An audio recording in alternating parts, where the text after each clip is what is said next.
My research project is about how gender and sexuality impact presidential politics, and I use the 1952 election as a case study to examine that, where a rumor was spread where the Democratic candidate Adlai Stevenson was rumored to be gay. I came across a book called The Lavender Scare by David Johnson, which was basically this period of paranoia during the Cold War where people were afraid of queer people working in the federal government because of this belief that queer people were inherently mentally weak and would spread government information to communists.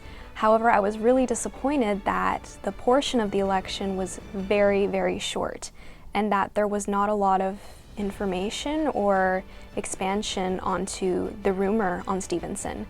And so that's kind of what inspired me, is that I wanted to learn more. And also, as I was reading it, I was kind of thinking to myself that this is a book of the past, but I definitely feel like I see so many pieces of this scare in the present today. So I was kind of hunting blind. Newspapers could not talk about homosexuality, so they had to use more discreet ways. Instead of calling Stevenson gay, they would poke at his masculinity and feminize him. So I would look at newspaper databases, and I even got to look at microfilm of newspapers, trying to find examples of Stevenson being feminized. It was through the microfilm that I was able to investigate more onto Stevenson's ex-wife. Originally, I thought I wasn't going to be able to look at that microfilm because it was really rare. For example, I really wanted to look at microfilm of the Chicago Daily News, yet they were only located in Illinois and the East Coast. And so originally I had thought in order to get them, I would have to travel to those places to look at the microfilm. But I learned from the librarians that I can actually request an interlibrary loan, and I got those microfilms. And it relieved this huge financial burden from me, where I thought I would have to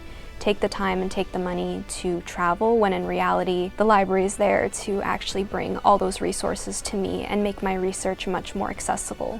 I've always loved to learn. I've always been a curious person, but I never thought that I would be the one actually creating knowledge that people could learn from.